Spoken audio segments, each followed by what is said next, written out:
Hello! காலங்காத்தாலே நாங்க எப்படி இவ்வளோ சூப்பரா கிளம்பிட்டோம்னா, எங்க வீட்ல இன்னைக்கு யாகம் வளர்க்குறோம். என்ன அப்படின்னா, கணபதி ஹோமம்.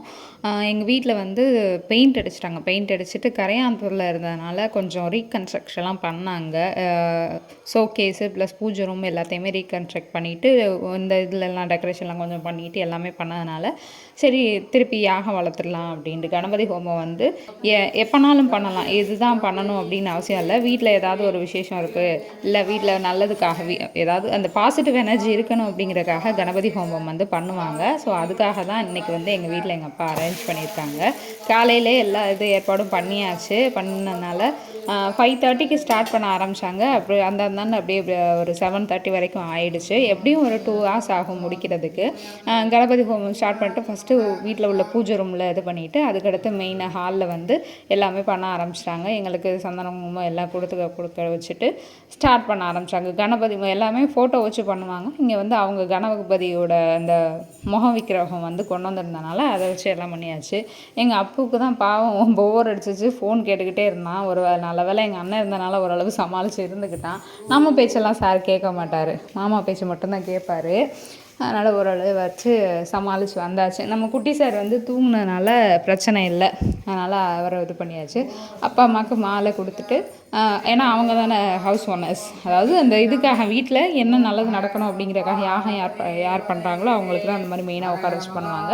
ஆனால் எங்கள் பேர் எல்லாத்தையும் அண்ணன் பேர் என் பேர் எல்லாத்தையும் சொல்லி தான் பூஜை பண்ணுவாங்க. வீட்டில் வந்து எல்லாமே நல்லா இருக்கணும். எந்த ஒரு காரிய இது தடை இல்லாமல் காரிய சித்தி ஆகணும் அப்படிங்கிறதுக்காக தான் கணபதி ஹோமம் வந்து பண்ணுவாங்க.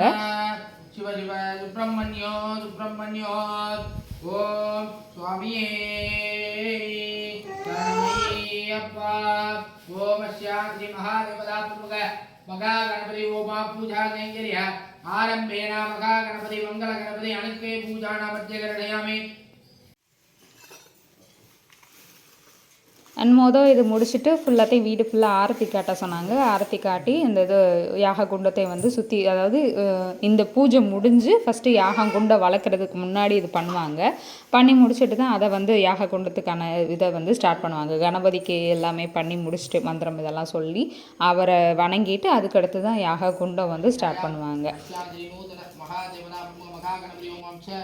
श्री आरंभेण महागणपति अग्नि देवता प्रमुखावो महागणपति ओम च नवग्रह ओम च महालक्ष्मी कुबे ओम च इष्ट देवता कुल देवता कुल पारंपर्य देवता ओम च सुदर्शन धन्वंतरि यजमानस्य विद्युत ओम अध्यगरशामि अग्नि देवता प्रमुखावो मध्य प्रमुख महागणपति ध्यायामि आवागयामि इंगे ரெண்டு மீதி அப்படியே உள்ள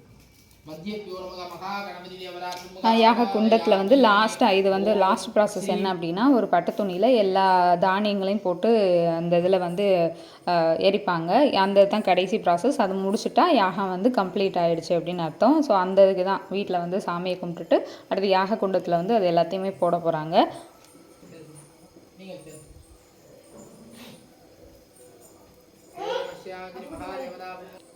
போட்டு முடிச்சாச்சு. அடுத்த கலச தண்ணியை வந்து வீட்டில் எல்லா இடத்துலையும் போய் ஊற்றிட்டு வர சொன்னாங்க. நாங்கள் வந்து மொட்டை மாடியில் எல்லாத்துலேயுமே ஊற்ற சொல்லிட்டு இருந்தாங்க. எல்லா பக்கமும் ஊற்றி முடிச்சுட்டு வந்தாச்சு.